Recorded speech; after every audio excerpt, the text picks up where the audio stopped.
നാമത്തിന് മഹത്വമുണ്ടാകട്ടെ. അഖില ലോക സൺഡേ സ്കൂൾ ദിനമായി ആചരിക്കുമ്പോൾ ഇന്ന് എനിക്ക് ദൈവവചനവുമായി നിങ്ങളുടെ മുമ്പിൽ കടന്നു വരുവാൻ ഒരവസരം തന്ന ദൈവത്തിനോടും അതുപോലെ തന്നെ അച്ഛനോടും കമ്മിറ്റിക്കാരോടും ടീച്ചേഴ്സിനോടുള്ള നന്ദിയും സ്നേഹത്തെയും അർപ്പിക്കുന്നു.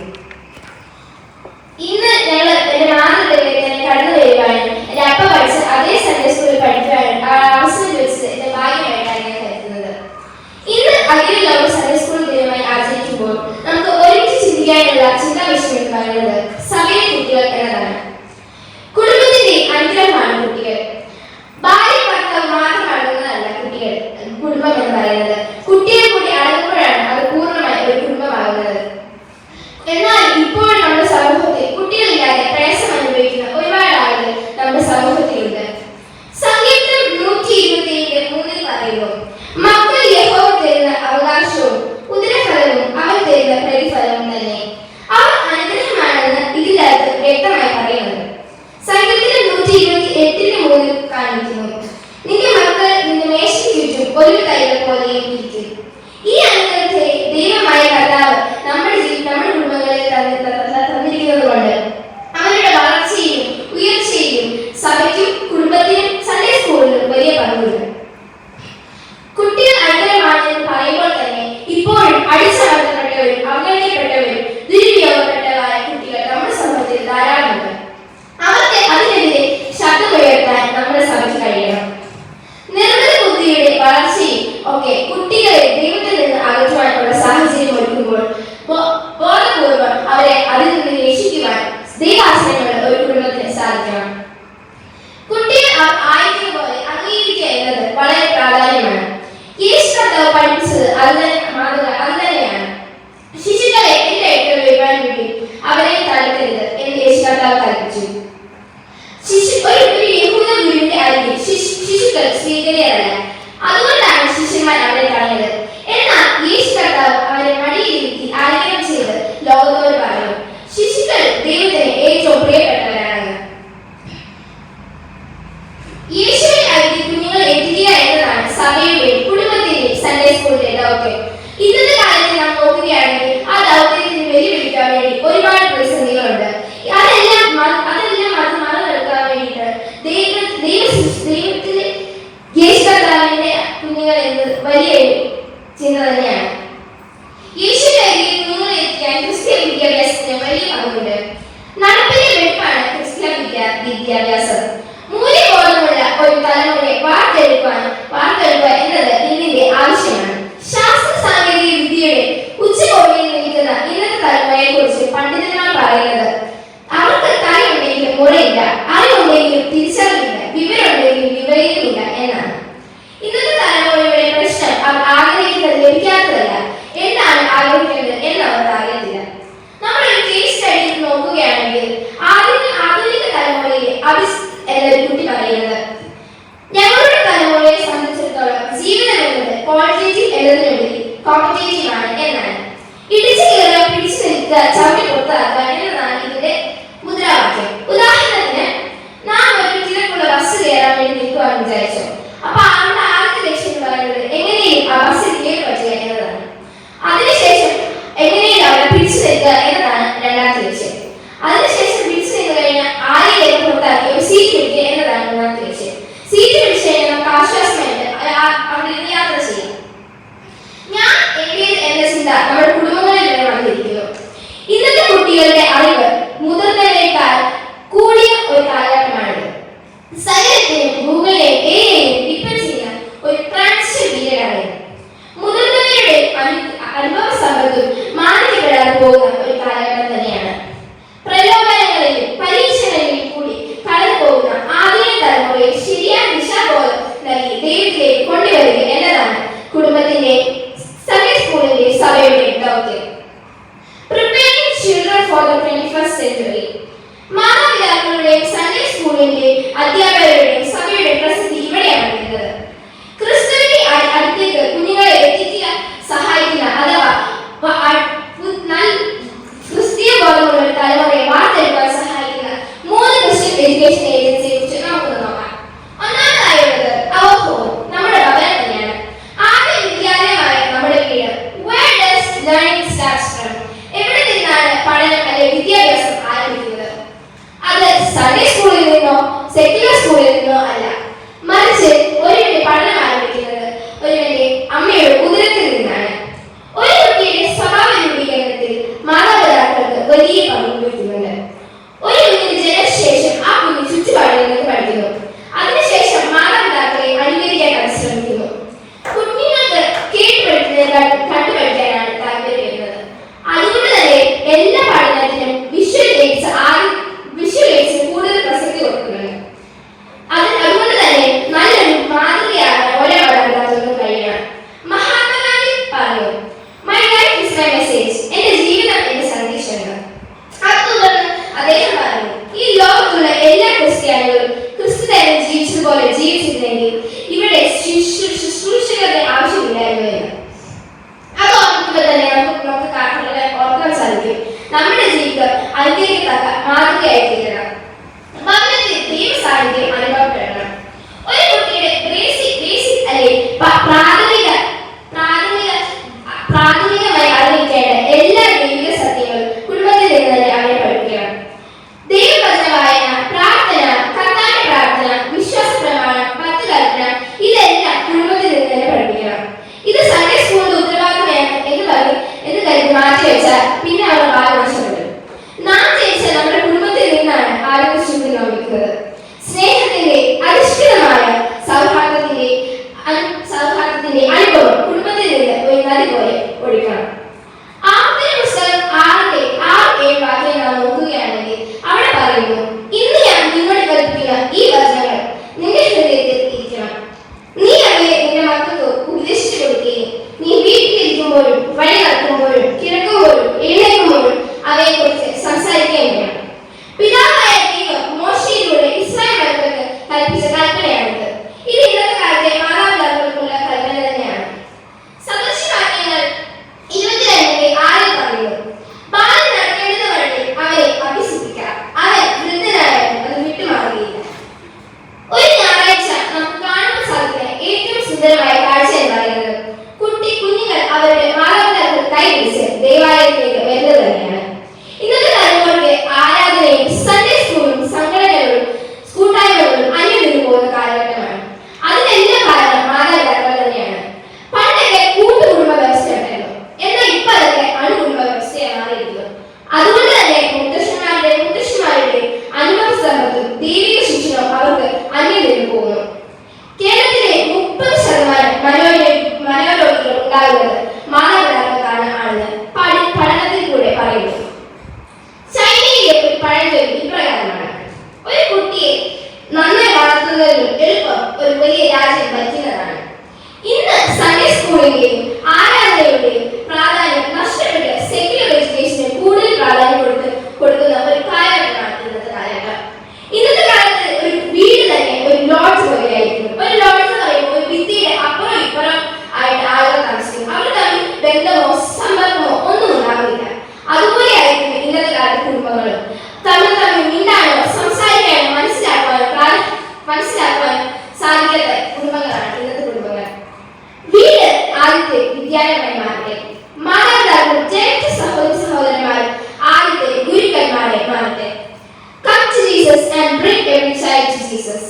ദൈവത്തിലേക്ക് വരിക, എല്ലാ കുഞ്ഞുങ്ങളെയും ദൈവത്തിലേക്ക് കൊണ്ടുവരിക എന്നത് കുടുംബത്തിന്റെ മുദ്രാവാക്യമായി മാറട്ടെ. ഭവനം കഴിഞ്ഞാൽ രണ്ടാമത്തെ ക്രിസ്ത്യൻ എഡ്യൂക്കേഷൻ ഏജൻസി എന്ന് പറയുന്നത് സൺഡേ സ്കൂളാണ്. ജെസ്യൂസിലെ ഒരു മുദ്രാവാക്യം ഇങ്ങനെയാണ്, Give us children, we will give you back saints. ഞങ്ങൾക്ക് കുഞ്ഞുങ്ങളെ തന്നാൽ ഞങ്ങൾ നിങ്ങൾക്ക് തിരികെ വിശുദ്ധന്മാരെ തരാം എന്നാണ്. ഇന്നത്തെ സൺഡേ സ്കൂൾ പ്രസ്ഥാനത്തിന്റെ സഭയുടെ മുദ്രാവാക്യം ഇതായിരിക്കണം. ക്രിസ്ത്യൻ വിദ്യാഭ്യാസം ഒരു കുഞ്ഞിനെ പകർന്നു കൊടുക്കുന്നത് സൺഡേ സ്കൂളിൽ കൂടിയാണ്. ഈ ലോകത്ത് തന്നെ സൺഡേ സ്കൂൾ ക്രമീകൃതമായതിന്റെ ആഘോഷമായിട്ടാണ് ഇന്ന് നാം അഖില ലോക സൺഡേ സ്കൂൾ ദിനമായി ആചരിക്കുന്നത്. ഇംഗ്ലണ്ടിലെ ധനികനായ ഒരു ബിസിനസ്സുകാരൻ റോബർട്ട് റേറ്റ്സ് 1780 സൺഡേ സ്കൂൾ പ്രസ്ഥാനത്തിന് തുടക്കം കുറിച്ചത്. അത് ഒരു ചെറിയ തുടക്കമായിരുന്നെങ്കിലും ഇന്ന് ഒരു വലിയ പ്രസ്ഥാനമായി മാറിയിരിക്കുന്നു. വ്യവസായവൽക്കരണത്തിന്റെ ഫലമായി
പ്രസ്ഥാനത്തിനേക്കാൾ സൺഡേ സ്കൂൾ പ്രസ്ഥാനത്തിനായിരിക്കും എല്ലാ പ്രസ്ഥാനങ്ങളേക്കാൾ കൂടുതൽ പ്രാധാന്യം കൊടുക്കേണ്ടത്.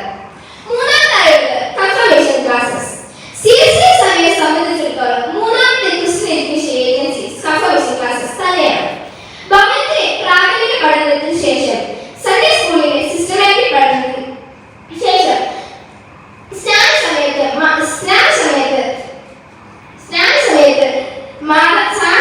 ജ്ഞാനമാതാപിതാക്കൾ എടുത്ത പ്രതിജ്ഞകൾ സ്വയം ഏറ്റെടുക്കാൻ പ്രാപ്തിപ്പെടുന്ന ഒരു ശുശ്രൂഷയാണ് കൺഫർമേഷൻ ക്ലാസ്സസിന്. ഇതിനായിട്ട് എടുക്കുന്ന കൺഫർമേഷൻ ക്ലാസ്സസിന് വളരെയധികം പ്രസക്തിയുണ്ട്. ഇത് തന്റെ വിശ്വാസം എപ്പിസ്കോപ്പയുടെ മുമ്പാകെ ജനദൈവജനത്തിന് മുമ്പാകെ പരസ്യമായി പ്രഖ്യാപിക്കുന്ന ഒരു അനുഭവമാണിത്. ഇതിനു വേണ്ടി വയ്ക്കുന്ന കൺഫർമേഷൻ ക്ലാസ്സിന് അതിനേറെ പ്രാധാന്യമുണ്ട്. എന്നാൽ ഇപ്പോഴത്തെ സാഹചര്യത്തിൽ നോക്കുകയാണെങ്കിൽ ഒന്നാമത്തെ ക്രിസ്ത്യൻ എഡ്യൂക്കേഷൻ ഏജൻസിയായ കുടുംബവും, രണ്ടാമത്തെ ക്രിസ്ത്യൻ എഡ്യൂക്കേഷൻ ഏജൻസിയായ സൺഡേ സ്കൂളും, മൂന്നാമത്തെ ക്രിസ്ത്യൻ എഡ്യൂക്കേഷൻ ഏജൻസിയായ കൺഫർമേഷൻ ക്ലാസ്സും വെറും ചടങ്ങുകളായി മാറിയിരിക്കുന്നു. നമ്മുടെ പൂർവികരിലുണ്ടായിരുന്ന വിശ്വാസത്തിലേക്കും ദൈവവചനത്തിലേക്കും ആത്യന്തമായ ദൈവത്തിലേക്കും മടങ്ങിവരുവാൻ നമുക്ക് സാധിക്കണം. ഞാനൊരു കഥ പറയാം. ഒരിക്കൽ ഇന്ത്യ സന്ദർശിക്കാൻ ഒരു ടീം വന്നു. വിദേശത്ത് നിന്ന് ഒരു ടീം വന്നു. അവര് ഒത്തിരി സ്കൂളുകളും ഹോസ്പിറ്റലുകളും ബിൽഡിങ്ങുകളും എല്ലാം പണിതു. അങ്ങനെ വരുന്ന സമയത്ത് അവരൊരു ഗ്രാമത്തിൽ ചെന്നു.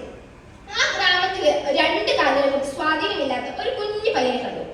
ആ പയ്യന്റെ മാതാപിതാക്കളോട് അവർ സംസാരിച്ചപ്പോൾ അവര് പറഞ്ഞു, ലക്ഷങ്ങൾ മുടക്കിയുള്ള ഒരു ഓപ്പറേഷൻ നടത്തിയാൽ മാത്രമേ ഇവരെ നടക്കാൻ സാധിക്കുകയുള്ളൂ. അങ്ങനെ കേട്ട അവരാണെങ്കിൽ ഈ ഓപ്പറേഷനുള്ള ക്രമീകരണങ്ങളൊക്കെ ചെയ്തിട്ട് അവര് തിരിച്ച് അവരുടെ നാട്ടിലേക്ക് പോയി. അങ്ങനെ അവർ 15 വർഷത്തിന് ശേഷം തിരിച്ചു വന്നു. അത് പക്ഷെ ഒരു പുതിയ ടീമായിരുന്നു. പക്ഷെ ആ ടീമിന്റെ അകത്ത് പഴയ ടീമിന്റെ കുറച്ച് അംഗങ്ങളുണ്ടായിരുന്നു. അപ്പൊ ആ പഴയ ടീമിലെ അംഗങ്ങൾ പുതിയ ടീമിന്റെ അംഗങ്ങളോട് പറഞ്ഞു, ഇവിടെ ഞങ്ങളാണെങ്കിൽ ഒരു ഗ്രാമത്തില് 2 കാലുകൾക്കും സ്വാധീനമില്ലാത്ത ഒരു കുഞ്ഞിനെ കണ്ടു. ആ കുഞ്ഞിന് വേണ്ടിയുള്ള ഓപ്പറേഷന് വേണ്ടിയുള്ള ക്രമീകരണങ്ങൾ ചെയ്ത് ഇപ്പൊ വലുതായി കാണും, ഒന്ന് കണ്ടിട്ട് വരാമെന്ന് പറഞ്ഞു. അങ്ങനെ അവര് ആ ഗ്രാമത്തിൽ ചെന്നു. എന്നിട്ട് ആ കുഞ്ഞിനെ പറ്റി അന്വേഷിച്ചപ്പോൾ അവര് പറഞ്ഞു, ആ കുഞ്ഞിപ്പോ ജയിലിലാണ്. അപ്പൊ എന്ത് പറ്റി, നല്ലൊരു കുടുംബമായിരുന്നല്ലോ, എന്ത് പറ്റി, നല്ലൊരു കുഞ്ഞുമായിരുന്നല്ലോ, എന്ത് പറ്റി ചോദിച്ചു. അപ്പത്തേക്ക് അവരുടെ അടുത്ത് നിന്ന ഒരാള് പറഞ്ഞത് അവർക്ക് ചെകിടത്തടിച്ച പോലെയായിരുന്നു.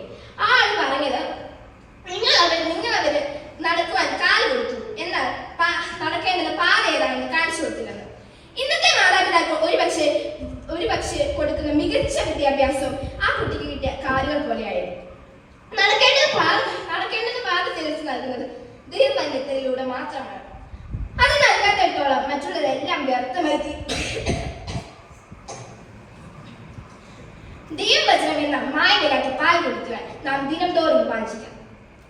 നിന്റെ വചനം എന്റെ കാലിന് ദീപവും പാതയ്ക്ക് പ്രകാശവും എന്ന് ദൈവവചനം പഠിപ്പിച്ചു. ദൈവത്തെ അറിയുന്നതാണ് ഉയരത്തിൽ നിന്നുള്ള ജ്ഞാനം. അറിവും ജ്ഞാനവും വ്യത്യസ്തമാണ്. അറിവ് എന്നാൽ നോളേജാണ്. നോളേജ് നമ്മൾ പുസ്തക വായനയിലൂടെയും പഠനത്തിലൂടെ മാത്രമേ ലഭിക്കുള്ളൂ. എന്നാൽ ജ്ഞാനം എന്ന് പറയുന്നത് വിസ്റ്റം. ജ്ഞാനം ദൈവത്തിൽ നിന്ന് മാത്രമേ ലഭിക്കുള്ളൂ. അത് ലഭിച്ചാൽ മാത്രമേ ഒരുവന് ലഭിക്കുന്ന അറിവ് തിരിച്ചറിവായി മാറുകയുള്ളൂ. സദൃശവാക്യങ്ങൾ 10:9 പറയുന്നു, യഹോവഭക്തി ജ്ഞാനത്തിന്റെ ആരംഭവും പരിശുദ്ധനെ കുറിച്ചുള്ള പരിജ്ഞാനവും വിവേകവും ആകുന്നു എന്ന്. നാം ചിന്തിച്ചതിന്റെ വെളിച്ചത്തിൽ 3 കാര്യങ്ങൾ നമുക്ക് പ്രാവർത്തികമാക്കാം. ഒന്നാമതായുള്ളത് search for the wisdom from above. ഉയരത്തിൽ നിന്നുള്ള ജ്ഞാനം അന്വേഷിക്കുക. യൗവനത്തിൽ നിന്ന് സൃഷ്ടാവിനെ ഓർത്തുകൊള്ളുക എന്ന് സഭാപ്രസംഗിയിൽ പറയുന്നുണ്ട്. ഗുരുക്കന്മാരൊക്കെ രൂപപ്പെട്ടത് യൗവനത്തിൽ നിന്നാണ്. അത് ക്രിസ്തു ആയാലും ബുദ്ധനായാലും ശ്രീനാരായണ ഗുരു ആയാലും അങ്ങനെ തന്നെയാണ്. Be a good searcher like തോമസിനെ പോലെ നല്ലൊരു അന്വേഷകനായി മാറാൻ നമുക്ക് സാധിക്കണം. രണ്ടാമതായുള്ളത് ask for the wisdom from above. ഉയരത്തിൽ നിന്നുള്ള ജ്ഞാനം ചോദിക്കുക. ശലോമോന്റെ ജ്ഞാനം ബൈബിളിൽ വളരെയധികം പ്രസിദ്ധമാണ്. ദാവീദിന് ശേഷം അദ്ദേഹം ഒരു കാര്യം മാത്രമേ ദൈവത്തോട് ചോദിച്ചുള്ളൂ. 1 രാജാക്കന്മാർ 3:9 പറയുന്നുണ്ട്, എനിക്ക് ജ്ഞാനവും വിവേകവും തരണമേ എന്ന്. ദൈവം അത് അദ്ദേഹത്തിന് നൽകി. ദൈവം അത് അദ്ദേഹത്തിന് നൽകി. മാത്രമല്ല അതോടുകൂടി സകലവും അദ്ദേഹത്തിന് നൽകി. അപേക്ഷിക്കാം. മൂന്നാമതായുള്ളത് express the qualities of wisdom. ജ്ഞാനത്തിന്റെ സ്വഭാവം പ്രകടമാക്കുക. പ്രവൃത്തിയില്ലാതെ വിശ്വാസം വ്യർത്ഥമാണ് എന്ന് പഠിപ്പിക്കുന്ന യാക്കോബിന്റെ ലേഖനത്തിൽ ജ്ഞാനത്തിന് നൽകുന്ന വ്യാഖ്യാനം ശ്രദ്ധേയമാണ്. ജ്ഞാനത്തിന്റെ ലക്ഷണം അഥവാ ജ്ഞാനത്തിന്റെ പ്രകടനം സൗമ്യതയോടെ നല്ല നടപ്പിൽ തന്റെ പ്രവൃത്തികളിൽ കാണിക്കട്ടെ എന്നതാണ് യാക്കോബിന്റെ വാദം.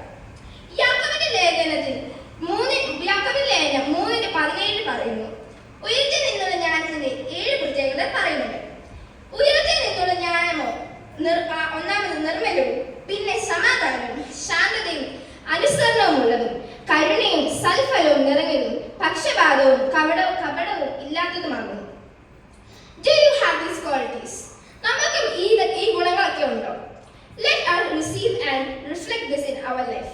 നമുക്ക് ഇത് നമ്മുടെ ജീവിതത്തിൽ സ്വീകരിക്കാം. ഇതിലൂടെ നമ്മൾ മറ്റുള്ളവരെ നമ്മുടെ ജീവിതത്തിലൂടെ പ്രദർശിപ്പിക്കുകയും ചെയ്യാം. ഞാൻ എൻ്റെ വാക്കുകളെ അവസാനിപ്പിക്കുമ്പോൾ സഭയിലെ കുഞ്ഞുങ്ങൾക്ക് ദൈവത്തെയും ദൈവവചനത്തെയും ദൈവവിശ്വാസത്തെയും നൽകുന്നതിന് നാം ചിന്തിച്ച 3 ക്രിസ്ത്യൻ എഡ്യൂക്കേഷൻ ഏജൻസീസ് ആയ നമ്മുടെ കുടുംബവും ഭവനവും മാതാപിതാക്കളും നമ്മുടെ സൺഡേ സ്കൂളും സഭയിലും നമ്മുടെ കൺഫർമേഷൻ ക്ലാസ്സസും വളരെ വലിയ പങ്കാണ് വഹിക്കുന്നത്. ഓരോ ഏജൻസീസിനും അതിൻ്റെതായ ഉത്തരവാദിത്വം നിർവഹിക്കാൻ സാധിക്കട്ടെ. അതോടുകൂടി ദൈവിക ജ്ഞാനമാണ് ഏറ്റവും ശ്രേഷ്ഠമായ ജ്ഞാനമെന്ന് ചെറുപ്പത്തിൽ തന്നെ ഈ ജ്ഞാനത്തിനെ അന്വേഷിക്കുവാനും ഈ ജ്ഞാനത്തിന് വേണ്ടി അപേക്ഷിക്കുവാനും ഈ ജ്ഞാനത്തിന്റെ പ്രത്യേകത മറ്റുള്ളവർക്ക് കാണിച്ചു കൊടുക്കുവാനും നമുക്ക് സാധിക്കട്ടെ. കണ്ണുകളെ അടയ്ക്കാൻ പ്രാർത്ഥിക്കാം. പരിശുദ്ധനും ബലവാനുമായ കർത്താവേ, ഞങ്ങൾ വചനത്തിൽ കൂടി കേട്ടതുപോലെ ദൈവിക ജ്ഞാനം അന്വേഷിക്കുവാനും അതിനുവേണ്ടി കാക്ഷിക്കുവാനും പ്രവൃത്തിയിലൂടെ അങ്ങേ ഈ ലോകത്തിന് കാണിച്ചു കൊടുക്കുവാനുമായി ഇരിപ്പാൻ കൃപ നൽകണമേ. കുടുംബത്തെയും ഞങ്ങളുടെ സഭയെയും സൺഡേ സ്കൂൾ പ്രസ്ഥാനത്തെയും അനുഗ്രഹിക്കണമേ. ദൈവത്തിന്റെ മാതൃകൾ കുഞ്ഞുങ്ങളായി കുടുംബത്തിലും സഭയിലും സമൂഹത്തിലും ലോകത്തിന്റെ അറ്റം വരെയും അങ്ങേക്ക് സാക്ഷിയായിരിക്കുവാൻ ഞങ്ങളെ സഹായിക്കണമേ. ആമേൻ.